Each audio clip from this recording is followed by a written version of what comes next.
The thunder of hooves and the crack of gunfire split the air as the stagecoach careened wildly down the dusty trail. Its driver slumped over the reins with a crimson stain spreading across his shirt. Inside, Daisy Jenkins clutched her traveling bag to her chest, her knuckles white with fear as she peered through the window at the four riders closing in like wolves on wounded prey. Montana Territory, 1885. What had begun as a routine journey to Miles City had transformed into a nightmare for the 22-year-old schoolteacher from Boston. The air inside the stagecoach was thick with dust and terror as it lurched across the uneven ground, the remaining passenger an elderly man with kind eyes pressing a handkerchief to a wound on his arm. "They're coming alongside, Miss Jenkins," he warned, his voice strained. "You'd best prepare yourself." Daisy nodded, though what preparation one could make for being overtaken by outlaws, she hadn't the faintest idea. Her heart hammered against her ribs as she tried to recall the tiny derringer her father had insisted she carry, now buried somewhere in her luggage. Too late. The stagecoach rocked violently as one of the riders leapt from his horse onto the driver's box. The vehicle swerved dangerously before beginning to slow. The old man beside her reached for a rifle beneath the seat, but before he could bring it to bear, a shot rang out and he slumped forward with a groan. "No," Daisy cried, reaching for him as the coach ground to a halt. She pressed her fingers to his neck but felt no pulse. Her eyes filled with tears as rough hands yanked open the door, flooding the interior with harsh sunlight. "Well, what do we have here?" A bearded man with a scar running down his cheek leered at her. "Looks like we hit the jackpot, boys." Rough hands grabbed her arms, dragging her from the stagecoach despite her struggles. Daisy kicked and screamed, her bonnet torn away, golden hair tumbling around her shoulders as they hauled her into the dust. "Let me go," she demanded, fighting against her captors with every ounce of strength she possessed. The leader of the group, a tall man with cold eyes who the others called Ro, circled her appraisingly. "James Jenkins' daughter, if I ain't mistaken, the railroad baron who's been buying up half of Montana." He grinned, revealing tobacco-stained teeth. "Your daddy's gonna pay handsomely to get you back in one piece, missy." Daisy's blood ran cold. She'd been so careful not to advertise her connection to her father, knowing his business dealings had made him enemies. Yet somehow these men knew exactly who she was. "My father will see you hang for this," she spat, earning herself a harsh laugh from the outlaws. "Tie her up," Ro ordered. "We ride for the hideout. Keep an eye out, word'll spread fast about the coach being hit." As they bound her wrists with rough rope, Daisy caught sight of a lone figure on a distant ridge, a solitary horseman silhouetted against the sky. Her heart leapt with a desperate hope before one of the outlaws struck her across the face, making her vision swim. "That's enough, Cal," Ro snapped. "She's worth nothing damaged." The last thing Daisy saw before being roughly thrown across a saddle was the horseman wheeling around and disappearing over the ridge. Her one glimpse of possible salvation gone, she closed her eyes against bitter tears as the outlaws spurred their horses into motion, carrying her away from the bullet-riddled stagecoach and deeper into the Montana wilderness. Samuel Irwin had spent 3 years trying to outrun his past. At 30, the former U.S.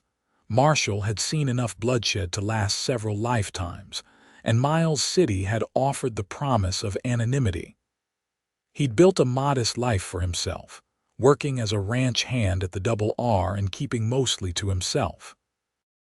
It wasn't much, but it was peaceful equality he'd come to value above all else. That peace shattered the moment he spotted the stagecoach being attacked while returning from a solitary hunting trip in the foothills. His first instinct had been to ride hard in the opposite direction, Whatever was happening wasn't his fight. But something made him pause on that ridge, perhaps the flash of golden hair as a woman was dragged struggling from the coach. "Not your problem, Sam," he muttered to his horse, a sturdy palomino named Buck. The animal shifted beneath him, as though disagreeing. Sam watched through his field glasses as the outlaws gathered around their captive. He recognized their leader immediately, Jacob Rowe, wanted in 3 territories for robbery and murder. The woman was fighting them with a spirit that made Sam's mouth quirk despite the gravity of the situation. When one of the men struck her, something cold and hard crystallized in Sam's chest. Before he could talk himself out of it, he was wheeling Buck around and racing back toward Miles City. If the stage had been bound for town, someone would be expecting it, and the law needed to know what had happened. Buck's hooves pounded the trail as Sam pushed the horse harder than he had in years, his mind racing. He knew these hills better than most, and he had a fair idea where Rowe might be heading.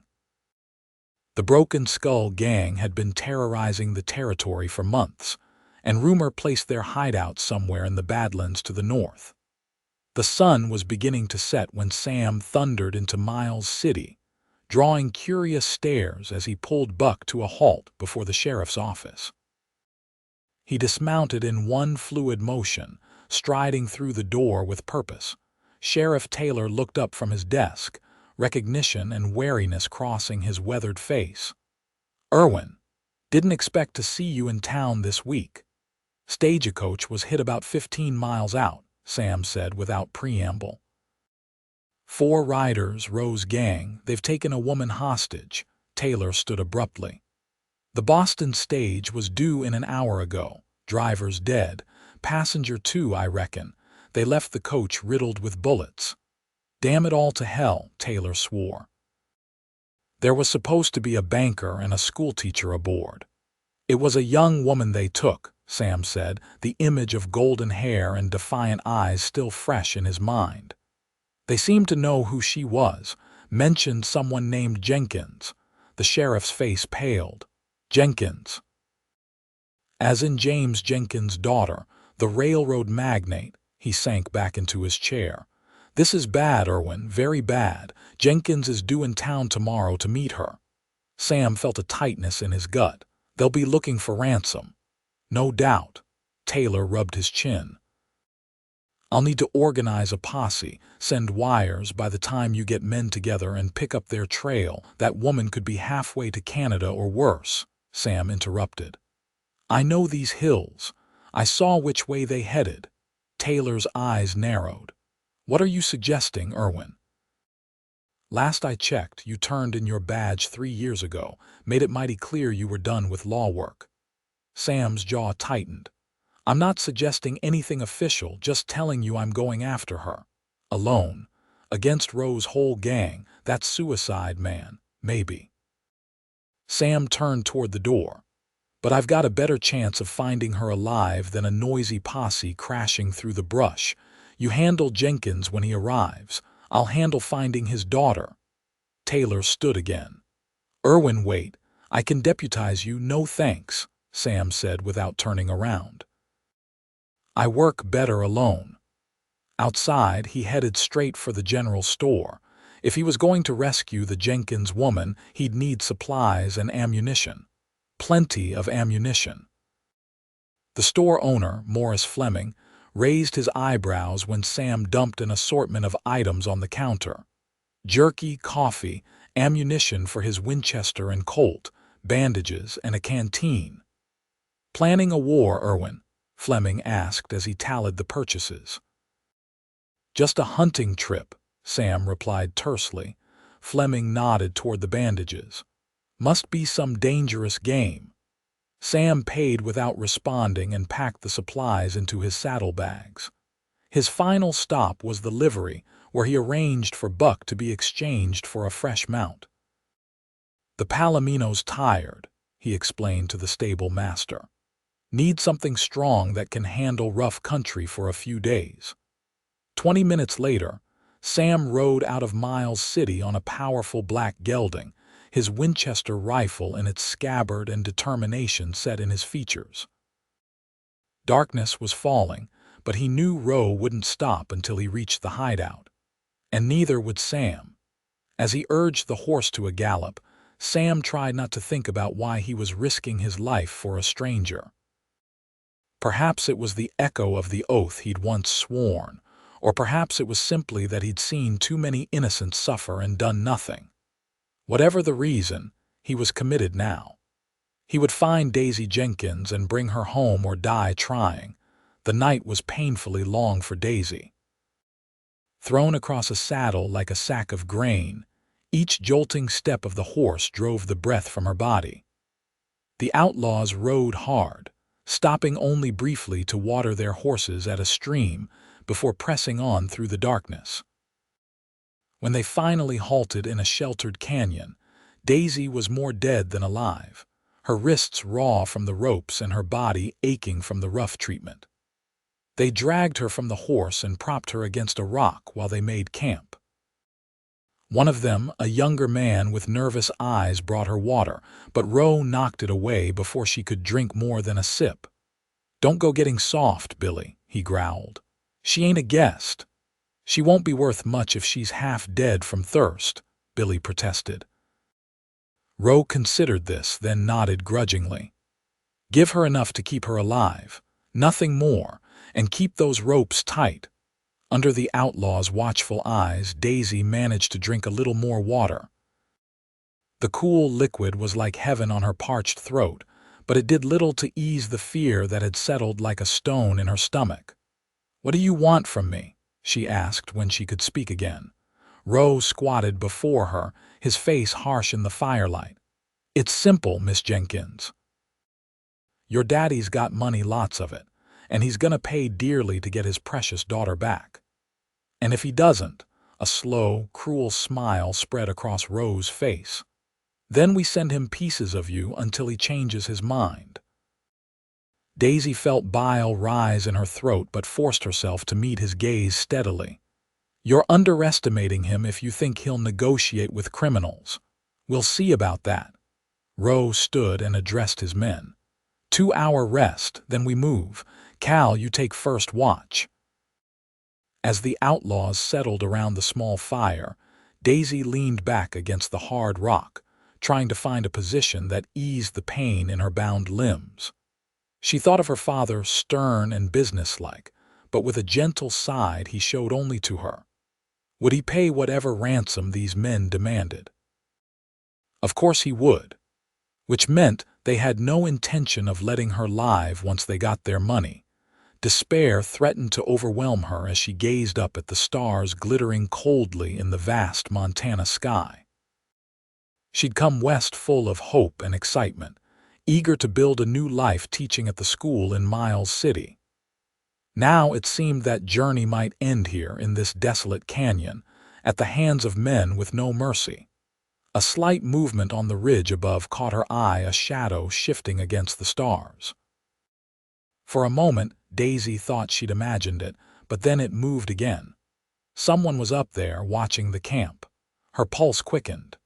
Could it be the rider she'd glimpsed earlier? Hope flickered in her chest, but she quickly schooled her features to reveal nothing. If there was any chance of rescue, she couldn't alert her captors. Cal, the outlaw on watch, was already nodding off against a boulder, his rifle propped beside him. The others were sprawled around the dying fire, exhausted from the day's ride. Daisy closed her eyes, feigning sleep while her mind raced. If someone was coming to help her, she needed to be ready. Sam lay flat on his stomach at the edge of the ridge, observing the outlaw camp through the darkness. He tracked them for hours, following signs most men would miss: a broken twig here, disturbed earth there. Now, concealed among the rocks, he counted 4 men and 1 woman. Roe's entire gang and their captive. The woman, Daisy Jenkins, he presumed was bound and propped against a rock. Even in the dim firelight, Sam could see the defiance in her posture. He admired her courage, Many in her situation would have collapsed in terror. Sam considered his options. He was outnumbered, but he had the advantage of surprise. He could wait until they were all asleep and try to free the woman quietly. But if they woke, and they almost certainly would, he'd be facing 4 armed outlaws in an open fight. Another possibility was to follow them to their hideout and look for a better opportunity. But that meant leaving Miss Jenkins in their clutches longer, and based on what he knew of Roe, that wasn't a risk he was willing to take. Decision made, Sam began to ease back from the ridge. He would circle around to approach from the opposite side of the canyon, using the terrain for cover. He'd need to move fast and hit hard. As he worked his way around the perimeter, a plan formed in his mind. Create a distraction on one side, draw their fire, then come in from another angle. It was risky, but it was the best chance he had. Sam positioned himself behind a large boulder about 30 yards from the camp. He could see the guard nodding off, while the others slept around the dying embers of their fire. He placed several cartridges within easy reach, then took careful aim with his Winchester. The first shot shattered the silence, striking a rock near the sleeping outlaws. The effect was immediate, men scrambling for weapons, shouting in confusion. Sam fired again and again, moving positions between each shot to confuse them about his location. "It's an ambush," someone shouted as bullets pinged off rocks around them. "Spread out," Roe commanded. "Find him." Sam ducked and ran in a crouch to a new position as bullets whizzed overhead. Through the chaos, he caught a glimpse of Daisy Jenkins rolling away from the gunfire, trying to find cover despite her bound hands. In the firelight, he saw Roe grab her by the hair, dragging her up as a shield. "Come out now or she dies," he shouted into the darkness. Sam gritted his teeth. This was the moment he'd been afraid of. He needed to draw Roe away from the woman. "Jenkins sent us," he called out, trying to throw his voice. "We've got you surrounded, liar," Roe spat. "I count 1 shooter." One of the other outlaws, Billy, the youngest, was edging nervously toward the horses. "Roe, maybe we should cut our losses." A bullet kicked up dirt at his feet, sending him scrambling back toward the others. Sam used the distraction to move again, working his way closer to where Roe held Daisy. From his new position, he could see the outlaw pressing a revolver to her temple, his eyes wild as they scanned the darkness. "Last chance," Roe shouted. "Show yourself or I put a bullet in her head." Sam took a deep breath, steeling himself. There was no clean way out of this. With a silent prayer, he raised his rifle and took careful aim. The shot rang out, and Roe screamed in pain as the bullet tore through his shoulder. His grip on Daisy loosened, and she drove her elbow back into his stomach, breaking free as he doubled over. Sam burst from cover, firing rapidly to keep the other outlaws pinned down as he raced toward Daisy. She saw him coming and began running in his direction despite her bound hands. "Down!" Sam shouted as he reached her, pulling her to the ground as bullets whistled overhead. In one swift motion, he rolled them both behind a fallen log, shielding her body with his own. "Can you run?" he asked, his voice low and urgent as he used his knife to cut her bonds. Daisy nodded, her eyes wide but determined. "Yes. When I say go, head for those rocks." He pointed to a narrow passage between boulders that led out of the canyon. "Don't stop, don't look back. Understand?" She nodded again, rubbing her freed wrists. Sam checked his ammunition. 3 shots left in the Winchester, his Colt still fully loaded. It would have to do. "Ready." At her nod, he rose slightly and fired twice in rapid succession, forcing the outlaws to duck. "Go!" Daisy sprang up and ran, her skirts hitched above her ankles as she sprinted for the passage. Sam fired his last rifle shot and followed, his Colt now in hand as he provided covering fire. They reached the rocks just as Cal emerged from behind a boulder with his rifle raised. Sam's bullet caught him in the chest, sending him crashing backward. "Keep going," Sam urged as they plunged into the narrow passage. Behind them, angry shouts and gunfire echoed off the canyon walls. The passage opened onto a steep slope that led down to a wooded area. Sam grabbed Daisy's hand, helping her navigate the treacherous descent as bullets sparked off rocks around them. "My horse is hidden in those trees," Sam said breathlessly. "If we can reach him, we've got a chance." They half ran, half slid down the slope, the sound of pursuit growing more distant as they entered the cover of the trees. Sam whistled softly, and after a moment, the black gelding emerged from the shadows, still saddled and ready. "Get on," Sam ordered, helping Daisy mount before swinging up behind her. "Hold tight." She leaned back against his chest as he urged the horse forward, picking a path through the trees. They rode in tense silence for several minutes, the only sound the horse's breathing and the occasional snap of a twig beneath its hooves. "You think we lost them?" Daisy whispered finally. "For now," Sam replied, his voice low near her ear. "But they'll be on our trail at first light. We need to put as much distance between us and them as possible." As the adrenaline of escape began to fade, Daisy became acutely aware of her situation alone in the wilderness with a stranger, fleeing for her life. She turned slightly to look at her rescuer's face, visible now in the faint moonlight filtering through the trees. "Who are you?" she asked. "Why did you come for me?" Sam guided the horse around a fallen tree before answering. "Name's Samuel Irwin. I was heading back to Miles City when I saw the stagecoach being attacked." "You risked your life for a stranger," Daisy said, wonder in her voice. "I don't know how to thank you." "Let's get you safely back to Miles City first," Sam said gruffly. "Then you can thank me."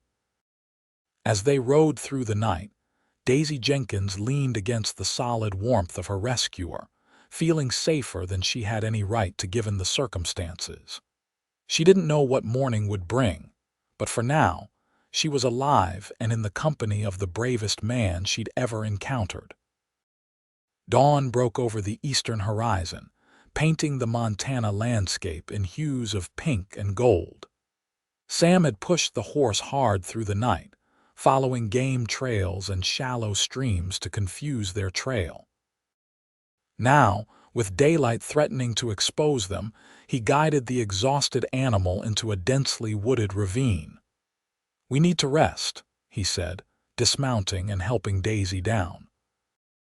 Her legs buckled beneath her after hours in the saddle, and Sam caught her by the waist, steadying her until she found her footing. "Thank you," she murmured, acutely aware of his hands on her waist. Up close, she could see the fatigue etched into his features, the shadows beneath his blue eyes, the stubble darkening his jaw. Despite this, there was something undeniably handsome about Samuel Irwin. Sam stepped back, clearing his throat. "We can't stay long. Roe knows these hills and he won't give up easily. He wants ransom," Daisy explained, sinking gratefully onto a fallen log. "He knows who my father is." "James Jenkins," Sam nodded. "The sheriff mentioned he was due in Miles City today." Daisy's eyes widened. "Today, father is coming here."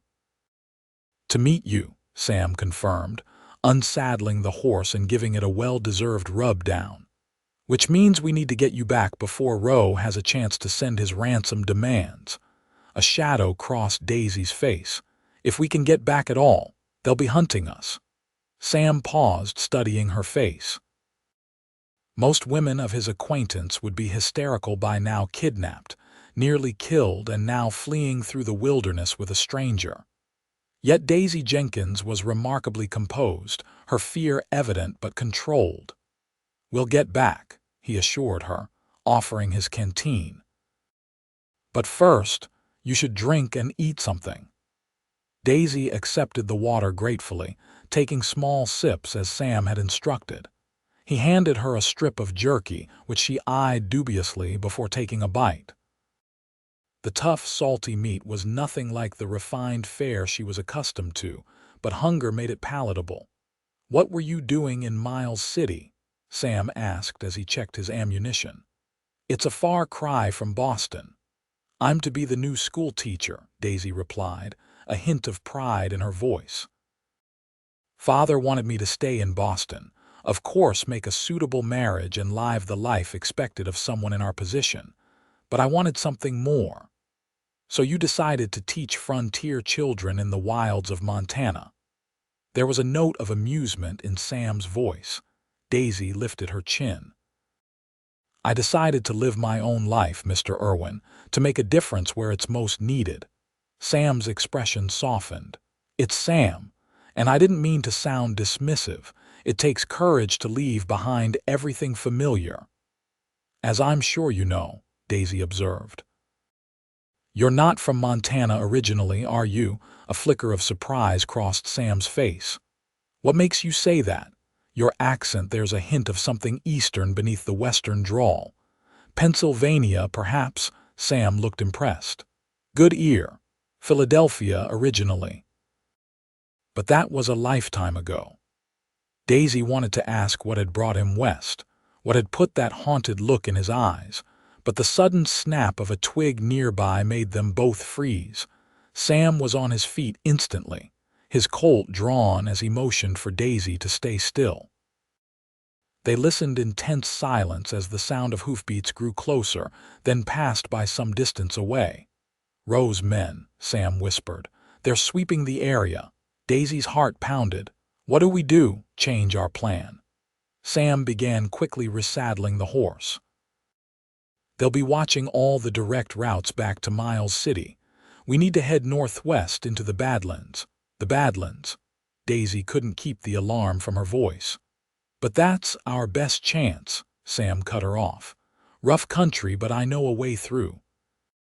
If we can reach Fort Keogh, we'll be safe." Daisy hesitated only a moment before nodding. "I trust you, Sam." Something passed between them as their eyes met a connection that transcended their brief acquaintance. Then Sam was helping her onto the horse again, and they were moving deeper into the wilderness, away from their pursuers but also away from safety. They traveled cautiously, Sam frequently stopping to listen and check their back trail. By midday, the terrain had changed dramatically, lush forests giving way to stark, eroded hills and deep ravines. The sun beat down mercilessly, and Daisy's city clothes, already tattered from her ordeal, offered little protection. "Here," Sam said during one of their brief rest stops, shrugging out of his worn leather jacket. "Put this on. It'll keep the sun off." Daisy started to protest, but the concern in his eyes stopped her. She slipped the jacket on, immediately enveloped in its warmth and the faint scent of tobacco and leather that was distinctly Sam. "Thank you," she said softly. He nodded, his eyes scanning the horizon. "There's a water source about an hour ahead. We'll rest properly there." As they rode on, Daisy found herself studying her rescuer's profile. Who was this man who had risked everything for a stranger? There was a gentleness in him that belied his rugged exterior in the way he cared for his horse, the way he made sure she drank before taking water himself. "You never said what you do in Miles City," she ventured after a long silence.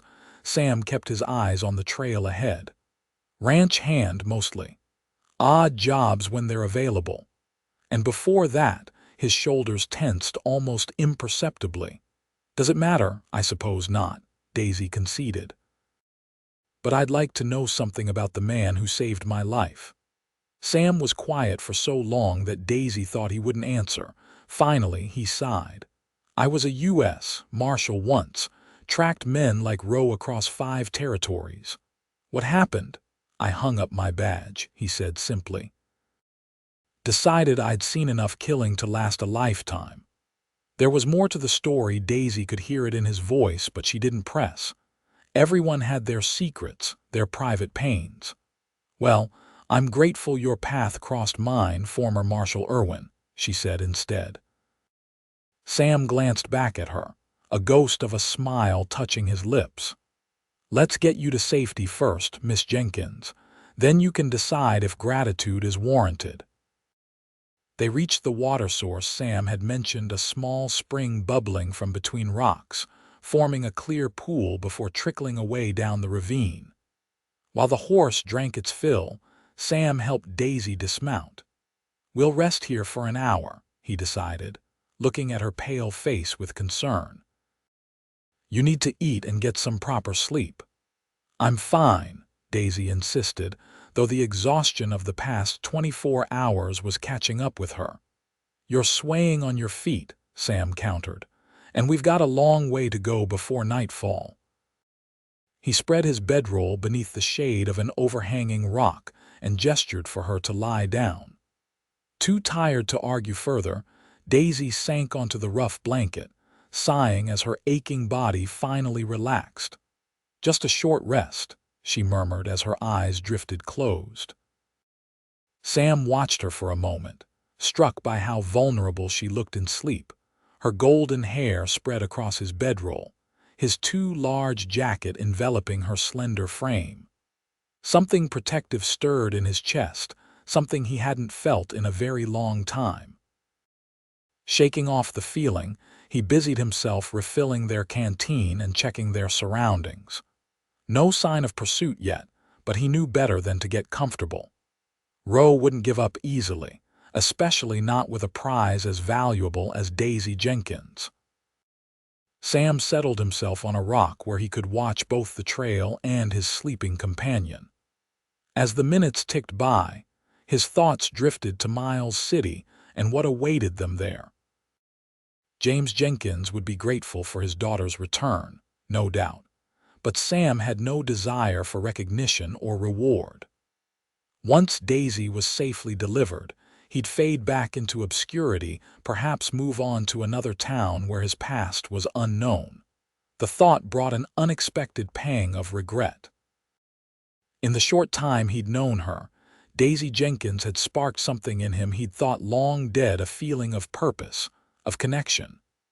"Foolishness," he muttered to himself. What could a rough ex-lawman possibly have in common with the refined daughter of a railroad magnate? Once this was over, she'd return to her life, and he to his. That was the natural order of things. Yet as he watched her sleeping peacefully, Sam couldn't quite convince himself that everything would return to normal once they reached Miles City. Something had changed in the moment he decided to ride after her, something fundamental that he wasn't sure he could undo. With a sigh, Sam turned his attention back to the horizon. Philosophical musings would have to wait. Right now, his only concern was keeping Daisy alive long enough to worry about the future. The sound of distant gunfire jerked Daisy from sleep. She sat up abruptly, disoriented until Sam's hand came to rest on her shoulder. "Easy," he murmured. "They're still a ways off." Daisy blinked, taking in his tense expression. "They've found our trail." "Not exactly." Sam was already gathering their few possessions. "There's a homestead about 2 miles from here. I'm guessing they've decided to check it." Horror dawned on Daisy's face. "The people there would be in danger even if we hadn't come this way," Sam said grimly.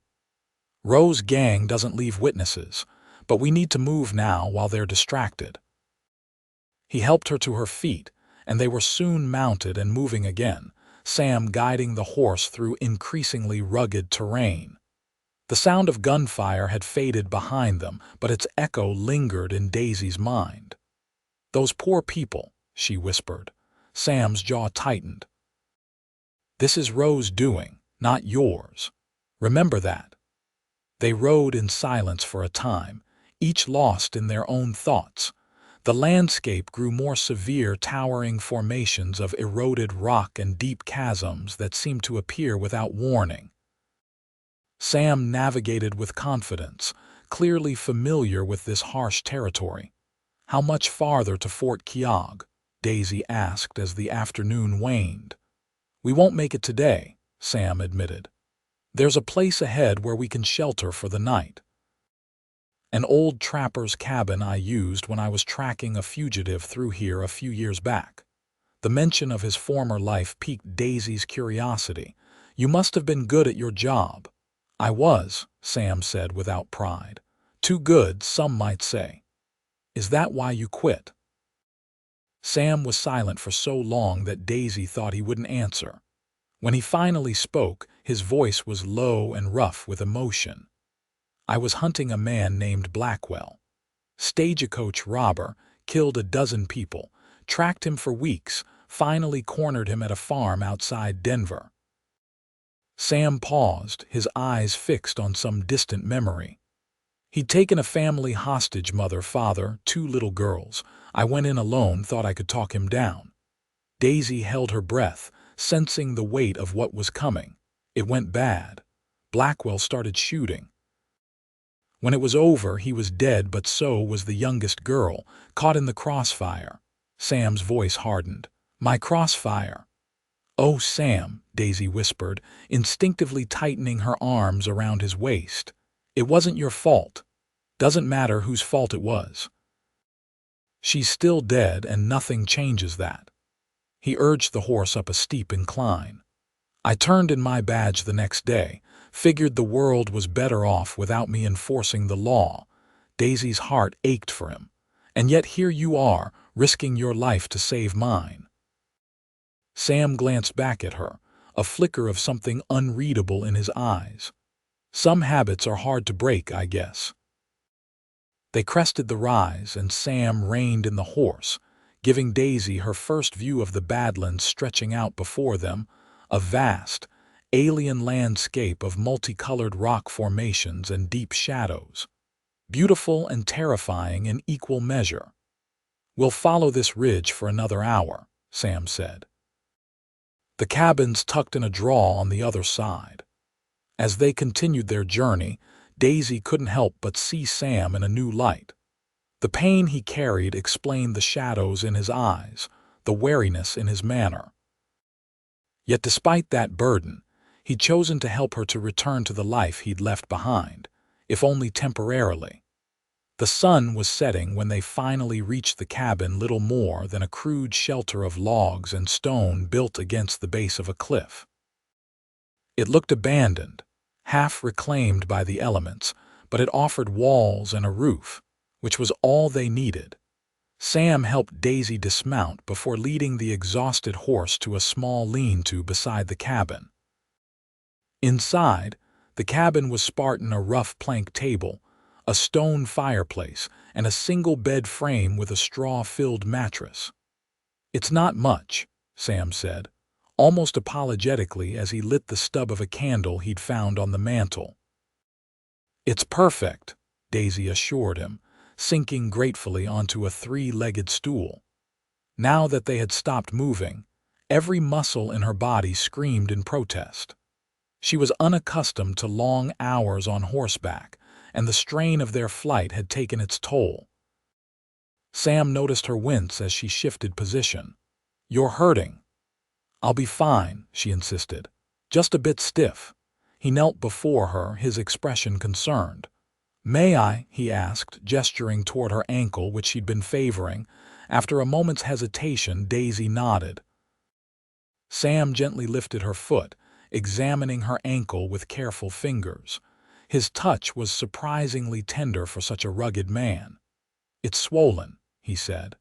"Probably twisted it during our escape. I'll get some cold water to bring down the swelling." As Sam went to fetch water from the nearby stream, Daisy found herself watching him through the cabin's single window. In the fading light, he moved with the easy grace of a man accustomed to the wilderness.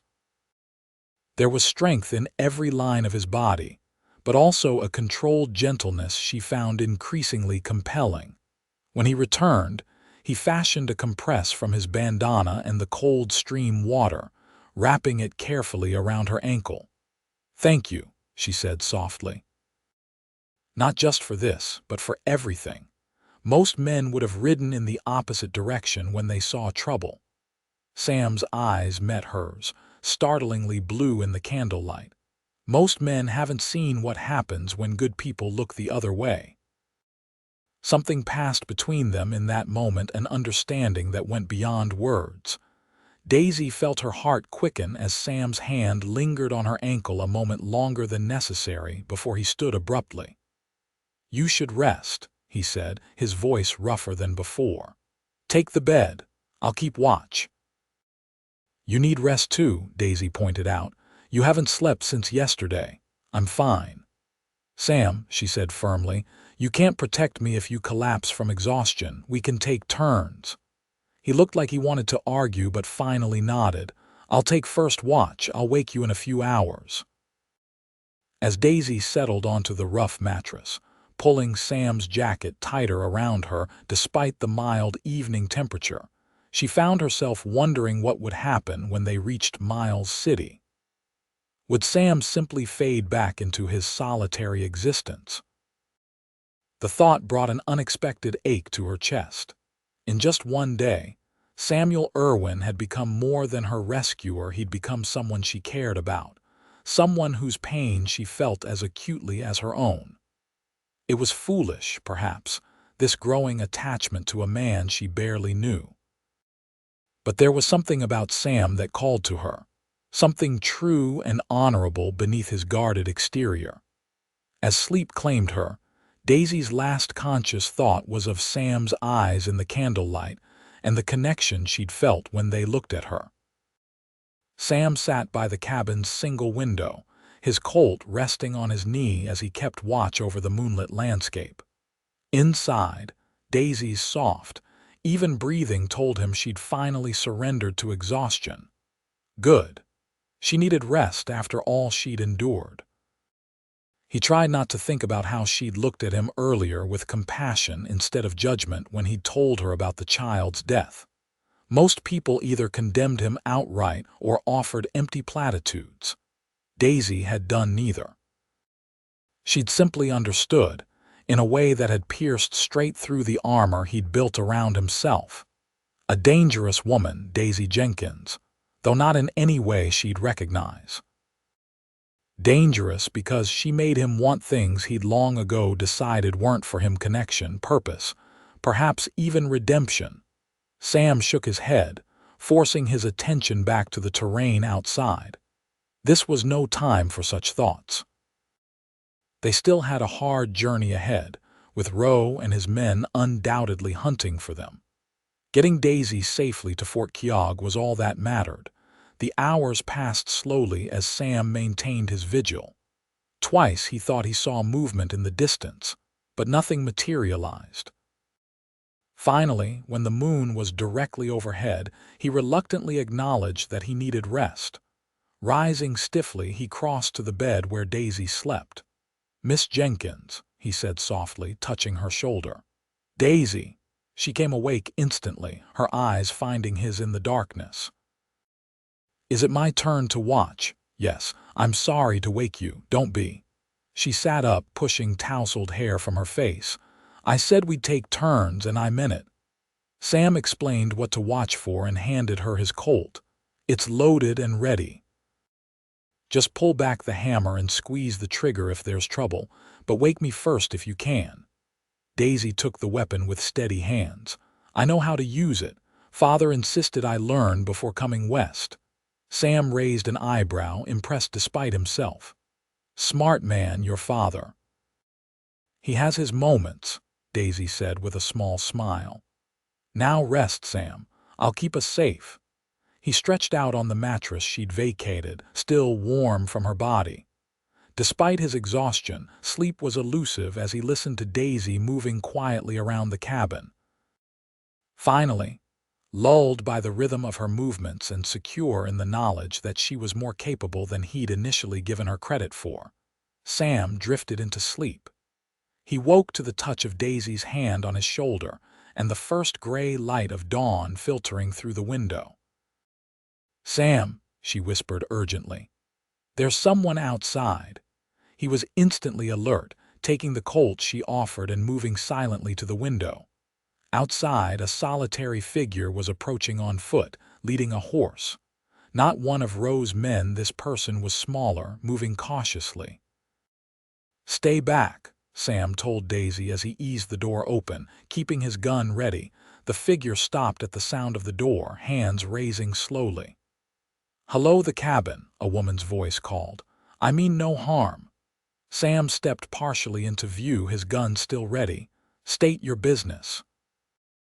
"I'm looking for shelter," the woman replied. She was Native American, perhaps in her 40s, dressed in a mixture of traditional and settler clothing. "My horse is lame, and there's a storm coming." Sam glanced at the clear morning sky. "Storm?" The woman pointed west, where dark clouds were indeed gathering on the horizon. "Bad one. I can feel it."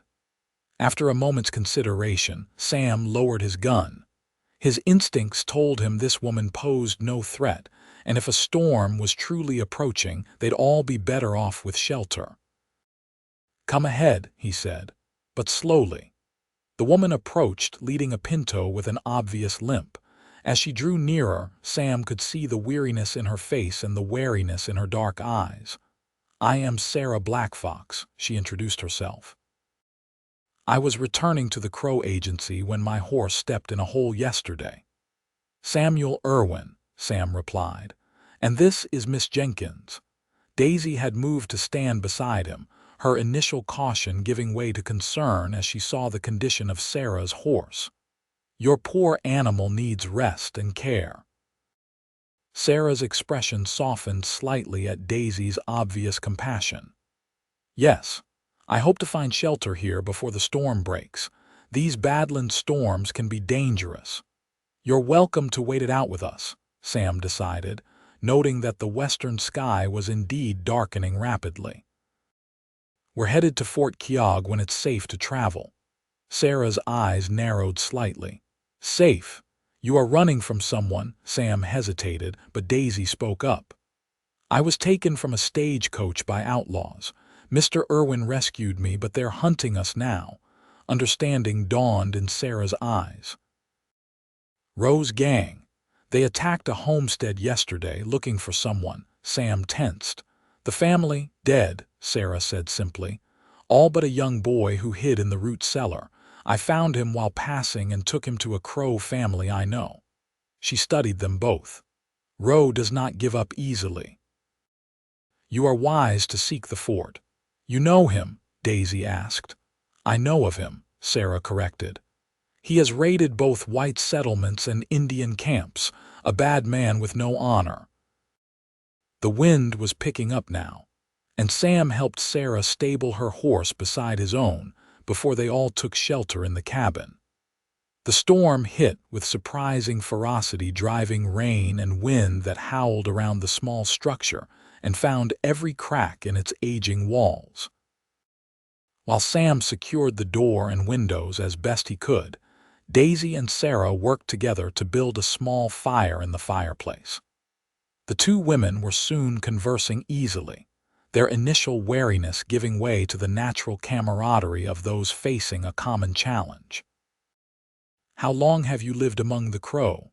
Daisy asked as they shared the last of Sam's jerky. "Since I was a young woman," Sarah replied. "My mother was Crow, my father a French trapper. I have walked in both worlds." "And now you're returning from?" "Miles City," Sarah said. "I sell beadwork and herbal remedies there sometimes." Daisy's face lit up. "That's where I'm to teach school." "Ah, you are the new teacher they speak of," Sarah nodded. "The children need someone who cares. The last teacher did not stay long." "I plan to stay," Daisy said with conviction. "If I ever get there safely." Sarah's dark eyes moved between Daisy and Sam. "Your protector seems determined to see that you do." Daisy glanced at Sam, who was checking their ammunition by the window. "Yes, he's been remarkable." Something in her tone made Sam look up, catching her gaze. The expression in her eyes, admiration, gratitude, and something warmer made his heart beat faster. He looked away first, uncomfortable with the emotions she stirred in him. "The storm may work in our favor," he said, changing the subject. It will wash away our trail and keep Roe's men from searching effectively. If they are smart, they will seek shelter too, Sarah agreed. But we should use the time to prepare. Fort Keogh is still a day's ride and your horse is tired. What do you suggest? Sam asked. Rest today. Leave at dawn tomorrow. I know a faster route through the Badlands, less traveled but quicker. She looked at her injured horse. My Pinto cannot make such a journey yet, but I would guide you if you would have me. Sam considered the offer. Having someone who knew the territory would be invaluable, especially if they needed to evade pursuit. And there was something about Sarah Blackfox. He trusted a steadiness, a quiet competence. We'd be grateful for your guidance, he said finally. Sarah nodded, satisfied. Then we will travel together. But first, we all need rest. As the day progressed, confined by the raging storm, an easy companionship developed among the three. Sarah shared stories of life with the Crow, while Daisy spoke of her hopes for the school in Miles City. Sam mostly listened, offering occasional comments but content to observe the growing friendship between the women. By evening, the storm showed no signs of abating. They shared a meager supper of the supplies Sarah had carried, dried berries and pemmican, and settled in for the night. With silent consideration, Sam took the watch position by the door, leaving the bed for the women to share. As darkness fell, and the storm continued its assault on the small cabin, Sam found his eyes drawn repeatedly to Daisy's sleeping form. In repose, with her golden hair spread across the rough pillow, and her face softened by sleep, she looked impossibly young and vulnerable. Yet he'd seen the strength in her, the courage and determination that had allowed her to escape her captors and endure their flight through hostile territory. She was unlike any woman he'd ever known, combining refined education with practical grit, compassion with clear-eyed realism. In another life, in another time, he might have. Sam shook his head, cutting off the thought. There was no point in such speculation. Once they reached Fort Keogh, Daisy would return to her father and the life that awaited her in Miles City. He would fade back into obscurity, perhaps with a reward from Jenkins that would allow him to move on, start fresh somewhere else. It was better that way. A man with his past had no business dreaming of futures with women like Daisy Jenkins. Yet as the night deepened and the storm gradually subsided, Sam couldn't quite banish the feeling that something fundamental had changed in him since the moment he'd spotted that stagecoach being attacked. Something he might not be able to walk away from, no matter how much practical sense it made to do so. Dawn broke clear and cold, the storm having spent its fury overnight. Sam stepped outside to check their surroundings, finding the landscape transformed, washed clean by rain, glistening in the early light. No sign of pursuit, at least for now. When he returned to the cabin, Daisy and Sarah were already awake, preparing for the journey ahead. Sarah had fashioned a poultice for her horse's leg and reported that the animal was improving but still not fit for riding. I will retrieve him later, she said. For now, he is safe here. They shared a breakfast of the last of their provisions before setting out, Daisy riding behind Sam while Sarah walked ahead, leading them along paths invisible to the untrained eye. The Badlands were treacherous after the rain, with mudslides and washouts creating new hazards, but Sarah navigated with confidence. Your friend is remarkable, Daisy murmured against Sam's shoulder as they followed Sarah across a narrow ridge. How does she know this place so well? People like Sarah have survived out here for generations, Sam replied. They read the land like we read books. By midday, they had made excellent progress, emerging from the worst of the Badlands into rolling prairie interspersed with stands of cottonwood trees. Fort Keogh lay perhaps another 4 hours' ride ahead, visible as a distant smudge on the horizon. "We'll rest here," Sam decided as they reached a small creek shaded by trees. "Let the horse drink and cool down." As they dismounted, Sarah suddenly went still, her head tilted in a listening pose. "Riders," she said softly, "coming fast from the south." Sam heard it a moment later, the distinctive rhythm of multiple horses at a gallop. "Take cover," he ordered, helping Daisy into the brush while Sarah melted into the shadows of the cottonwoods with practiced ease. From their hiding place, they watched as 4 riders came into view, pushing their horses hard. Roe was in the lead, his face twisted with fury even at a distance. They were headed straight for Fort Keogh. "They must think we're ahead of them," Daisy whispered. "Or they've given up on finding us and are making a run for it," Sam suggested. "Either way, we need to be careful. They're between us and the fort now." Sarah reappeared silently beside them. "There is another way," she said, "a trader's route that passes east of the fort. It will take longer, but we can avoid Roe." Sam considered their options. The direct route was fastest but most dangerous. The alternate path meant more hours in the open with an exhausted horse and dwindling supplies. "What do you think?" he asked Daisy, surprising himself. Since when did he seek others' opinions on tactical decisions? Daisy looked thoughtful. "If they think we're ahead of them, they might set an ambush on the main trail. The longer route seems safer." Sam nodded, impressed by her reasoning. "East it is, then." They set off again, with Sarah now leading them on a wide arc that would bring them to Fort Keogh from an unexpected direction. The terrain was easier here, grassy plains that allowed for better speed, but Sam kept them to a sustainable pace, conscious of their horses' fatigue. As they rode, Daisy's arms tightened around Sam's waist. "Do you think they'll give up once we reach the fort?" "Roe isn't known for giving up," Sam said honestly. "But he's not fool enough to attack a military installation. You'll be safe there." "And after?" she asked quietly. "When we reach Miles City," Sam hesitated. "Your father will protect you then." "That's not what I meant." Her voice was soft near his ear. "What will you do, Sam?" The question caught him off guard.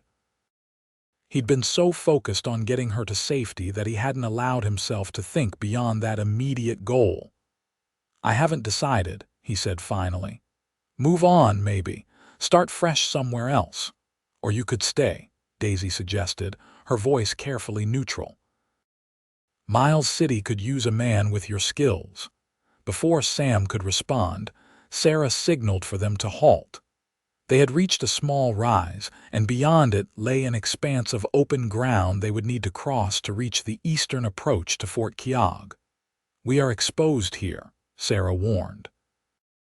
"If they have left men watching, they will see us." Sam surveyed the terrain with a practiced eye. There was little cover, just occasional clumps of brush and a dry streambed that offered minimal concealment. "We'll have to risk it," he decided. "We're too close to turn back now."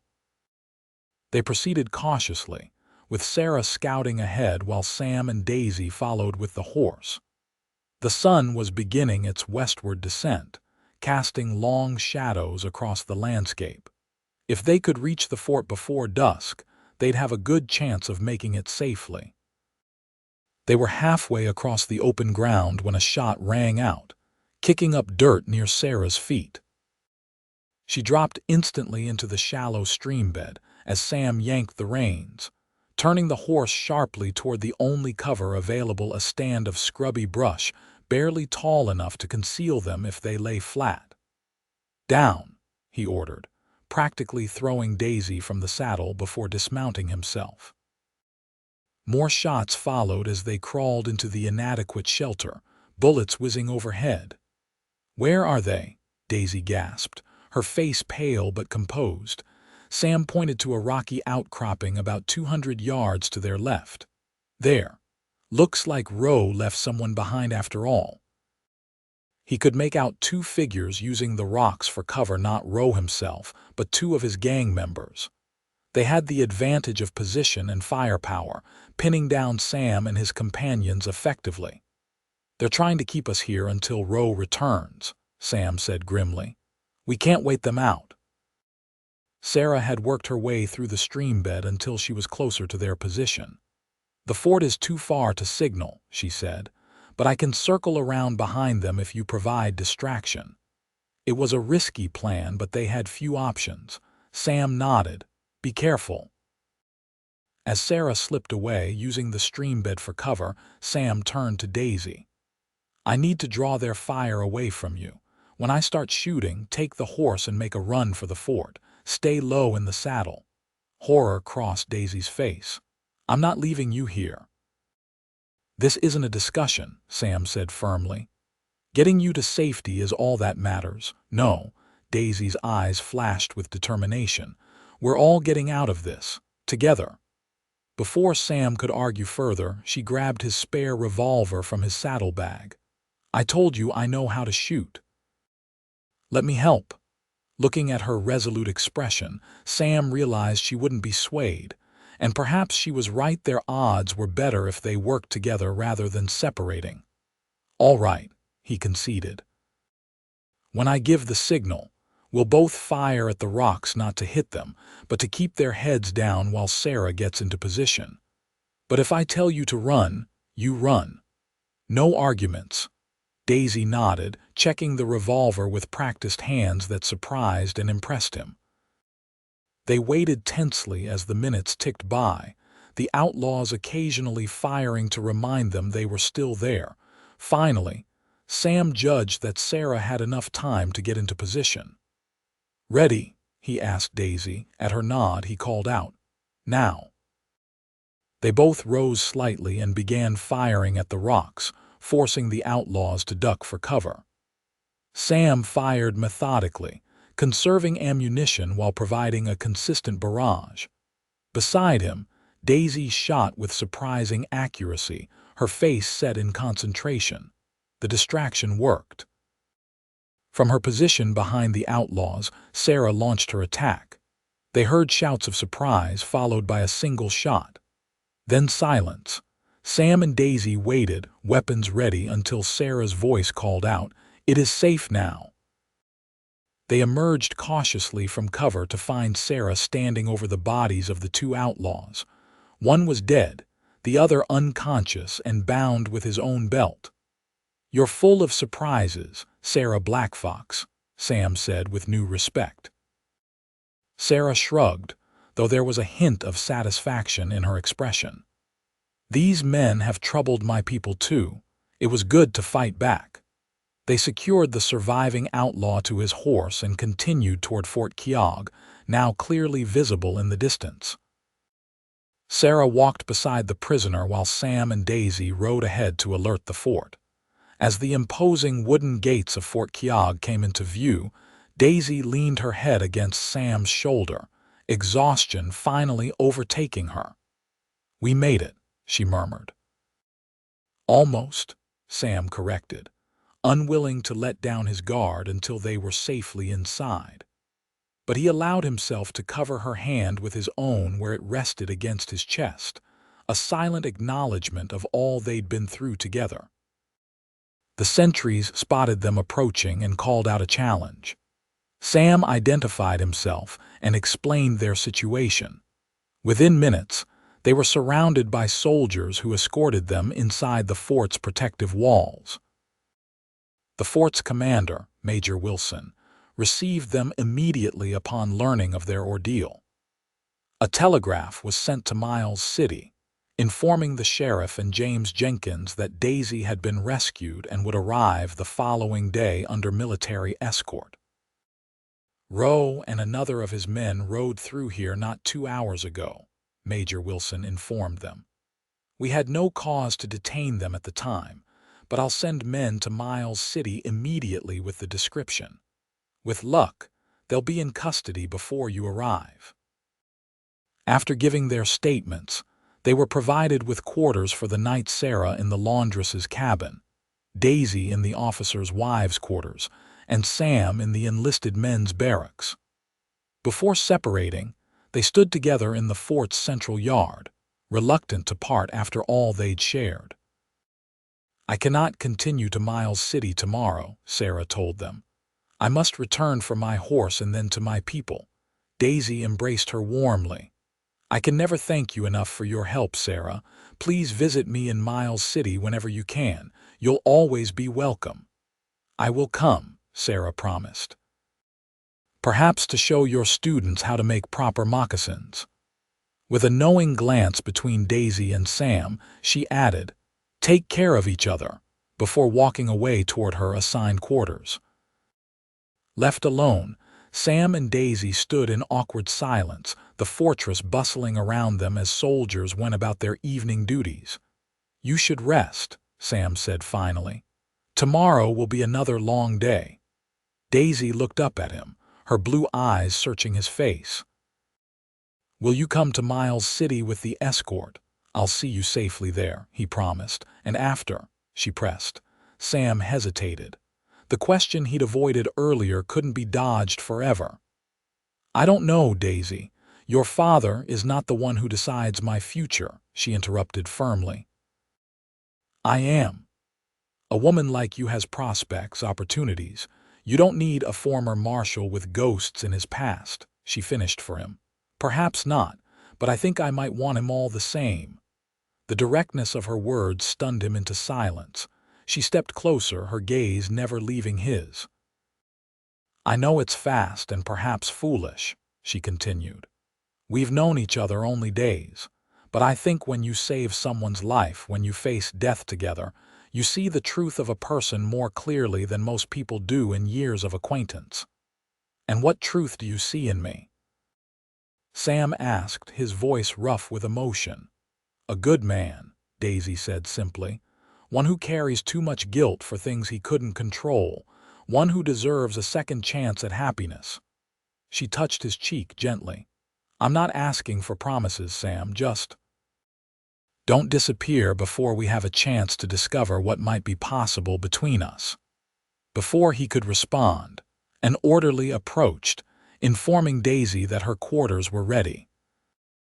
With a last, lingering look at Sam, she allowed herself to be escorted away, leaving him standing alone in the gathering dusk. That night, lying on his bunk in the barracks while the soldiers around him snored, Sam stared at the ceiling and confronted feelings he'd been avoiding.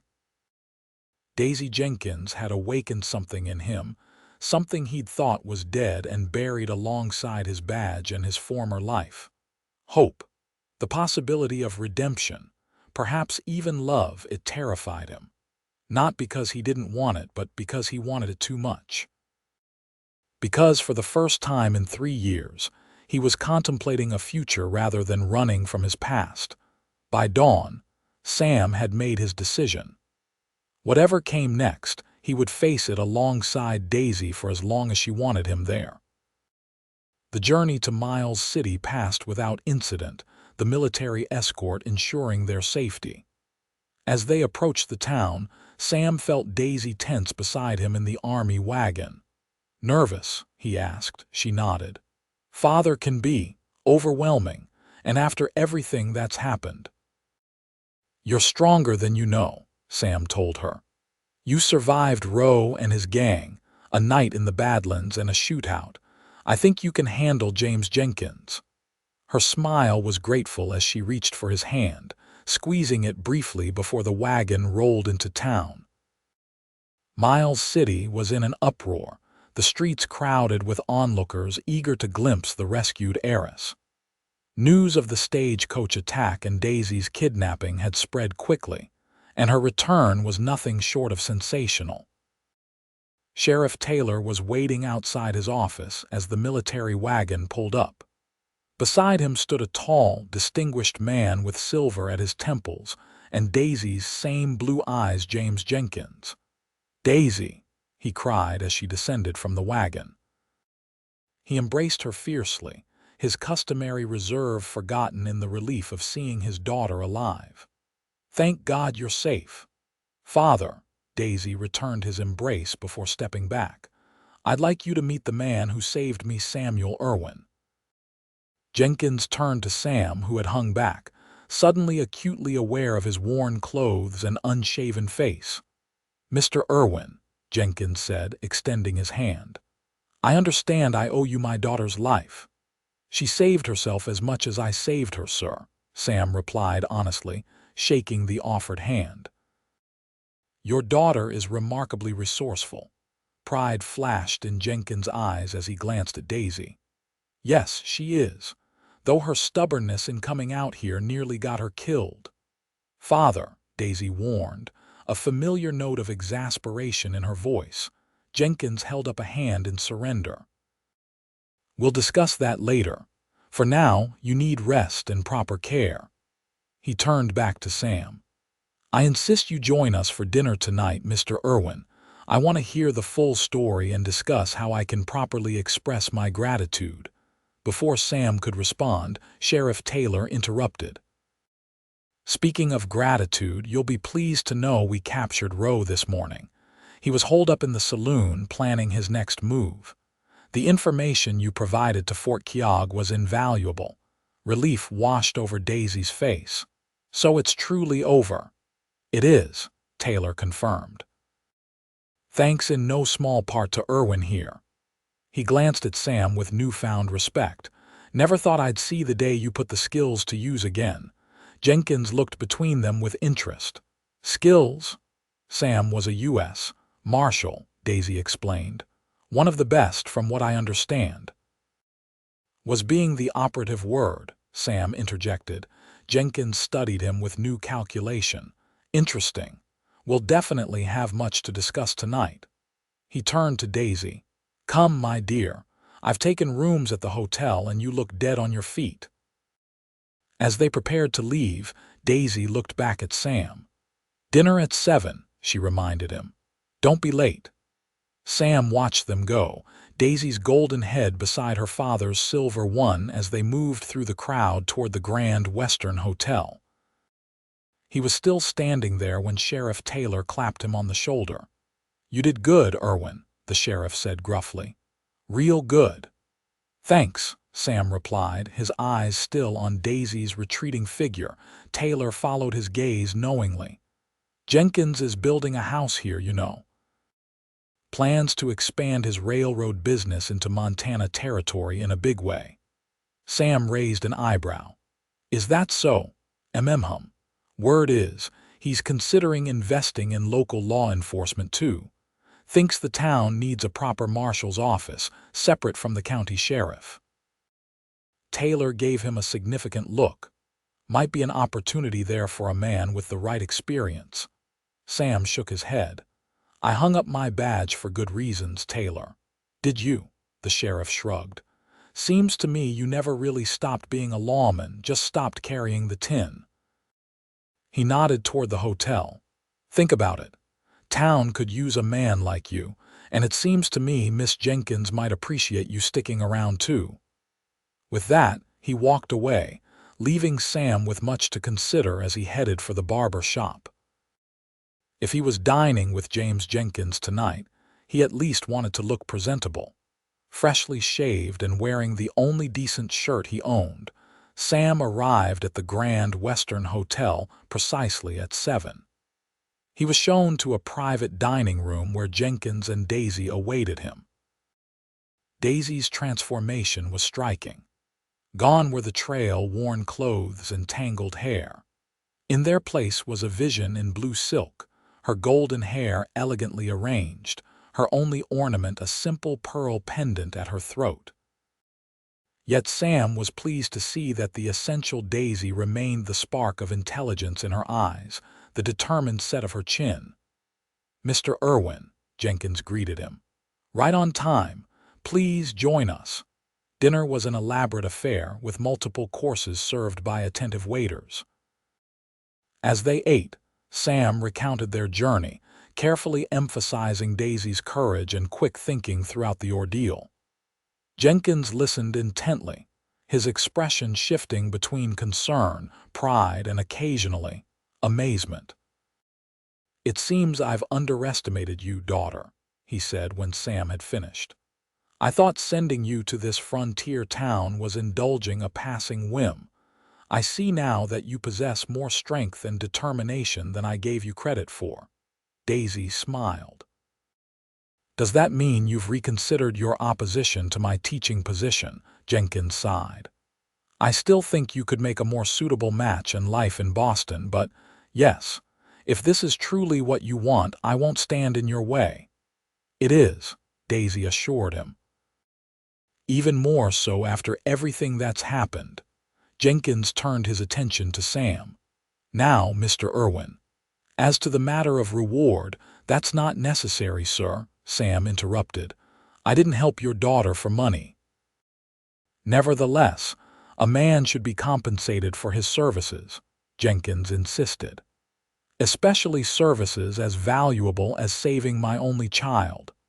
Sam glanced at Daisy, who was watching the exchange with interest. "I appreciate the sentiment, Mr. Jenkins, but the only reward I need is knowing Miss Jenkins is safe." Jenkins studied him thoughtfully. "Sheriff Taylor tells me you were once a respected marshal." "I was," Sam acknowledged. "May I ask why you left that profession?"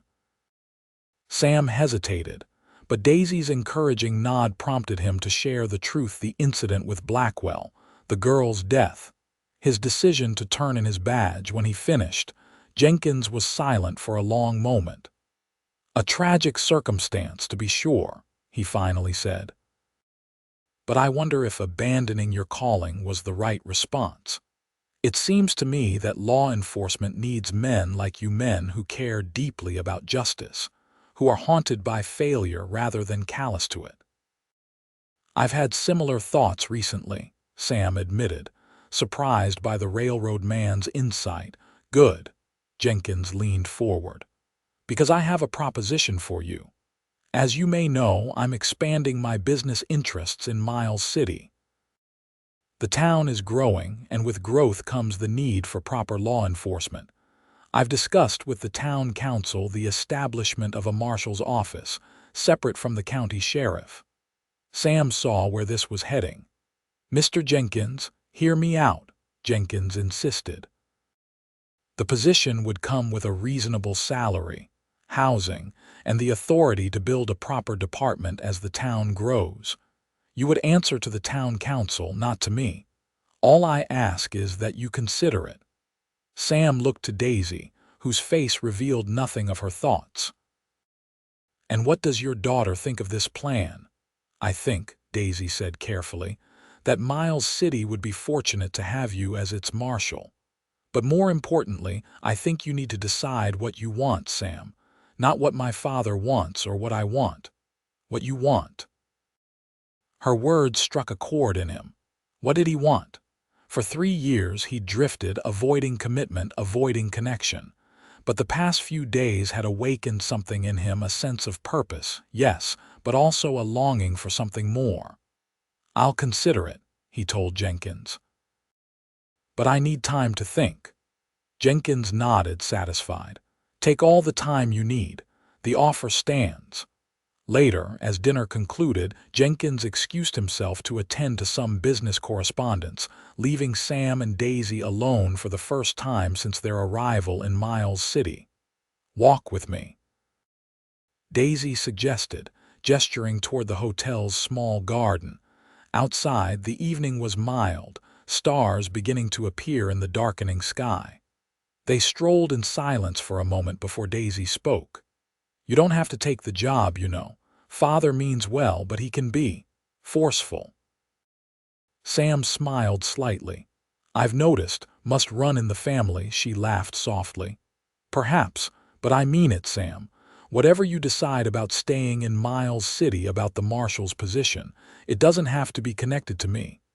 "Doesn't it?" he asked quietly. Daisy stopped walking, turning to face him directly. "I meant what I said at Fort Keogh.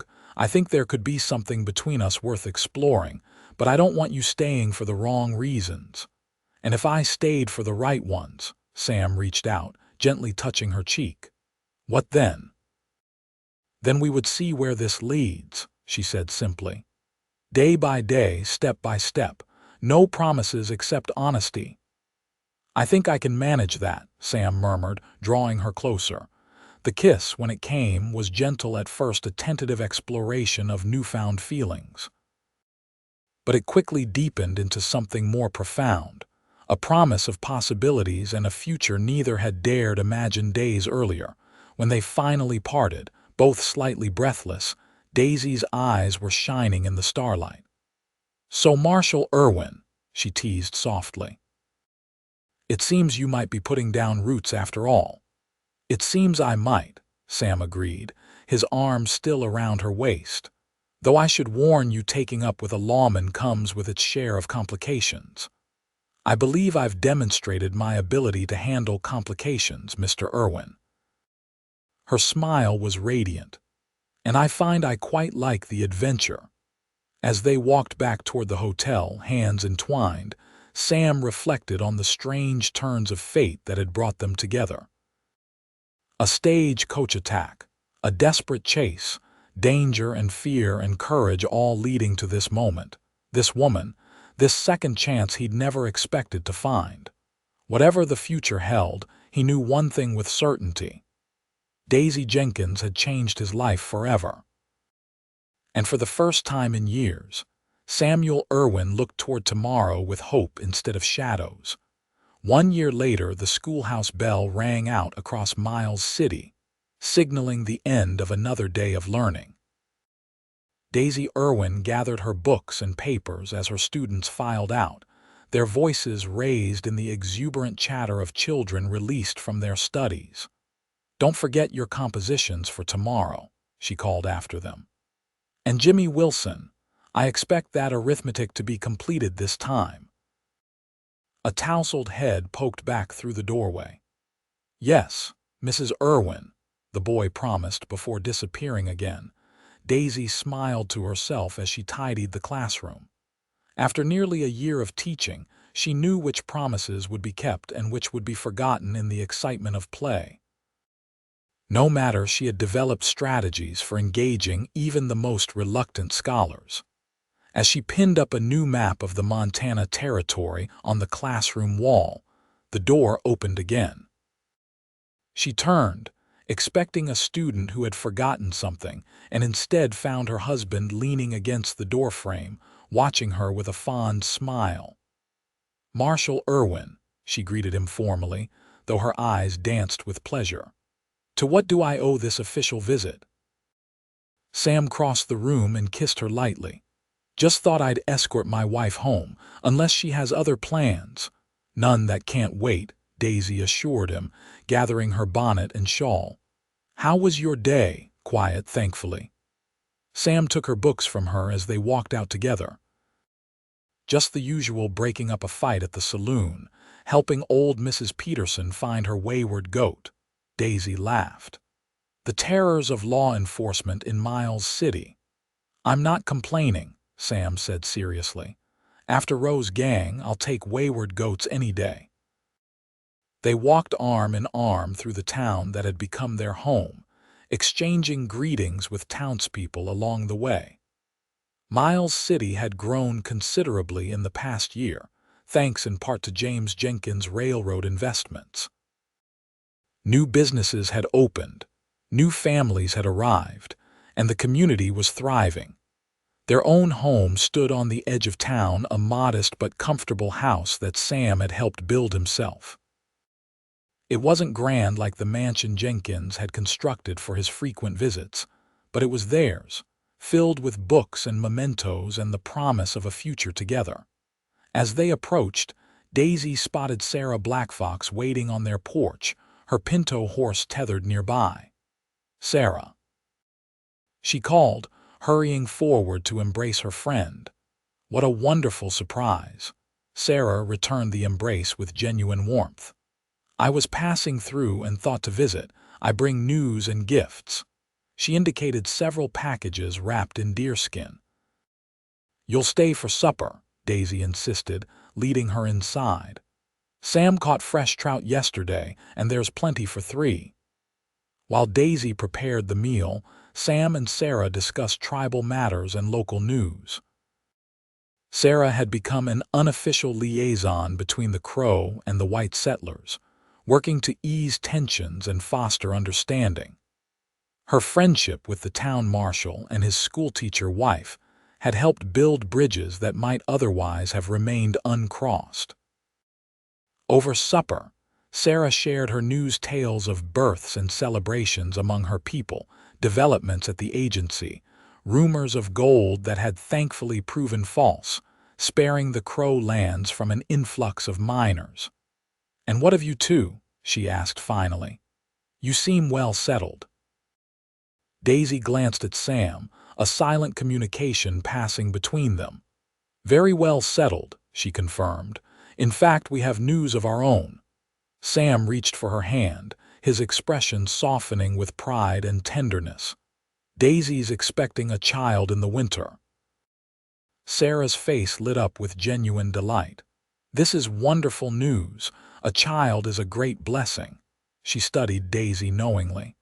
"I thought perhaps there was a glow about you." Daisy blushed. "We haven't told many people yet." "Father knows. Of course he's already planning to spoil his grandchild shamelessly, but we wanted to tell you in person." "I am honored," Sarah said sincerely. She reached into one of her packages and withdrew a small, beautifully beaded amulet. "This was meant as a friendship gift, but now I see it was meant for the little one. A protection charm for the child of two brave hearts." Tears sprang to Daisy's eyes as she accepted the gift. "It's beautiful, Sarah. Thank you."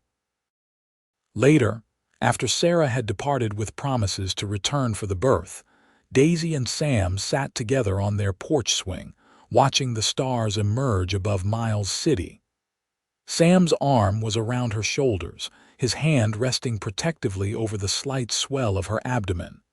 "Happy?" he asked softly. Daisy leaned into him, content beyond words. "Incredibly so. Are you?" "More than I ever thought possible," Sam admitted. "There are still days when I wake up convinced it's all a dream, that I don't deserve this life, this happiness." "Then I'll keep reminding you that you do," Daisy said firmly. She placed her hand over his.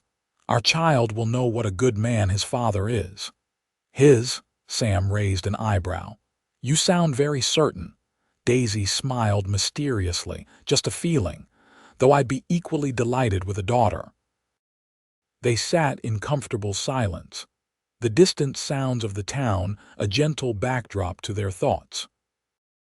So much had changed in a year, Sam finding peace with his past, Daisy building her school and her place in the community. Their marriage a partnership that had surprised and delighted them both in its depth and strength. "I was thinking," Sam said after a while, "about what might have happened if I hadn't seen that stagecoach being attacked, if I'd ridden in the opposite direction, as I almost did." "I believe some things are meant to be," Daisy said softly. "Perhaps not in a predetermined sense, but in the way that certain souls are drawn together across whatever obstacles fate places between them." Sam considered this. Like a former lawman with too many regrets and a Boston schoolteacher too stubborn to stay where it's safe. "Precisely," Daisy laughed, nestling closer to him. "Though I would argue that safety is overrated compared to living fully." "You've certainly proven that," Sam acknowledged, pressing a kiss to her temple. As the night deepened around their small home on the edge of Miles City, Daisy Jenkins Irwin silently thanked whatever twist of fate had brought her to this place, this man, this life. The path had been dangerous and frightening, but every step had led her home. And Sam, holding his wife close beneath the vast Montana sky, finally believed that some debts could be paid, some wounds could heal, and some men, even those who carried the weight of past failures, could find redemption in love and the chance to begin again. In the distance, a coyote called to its mate, a lonesome sound that nevertheless spoke of connection and belonging. Somewhere beyond the town, the wild lands stretched away to the horizon, a reminder of dangers faced and overcome, of journeys that tested and transformed. But here, in this moment, there was only peace and the promise of tomorrow.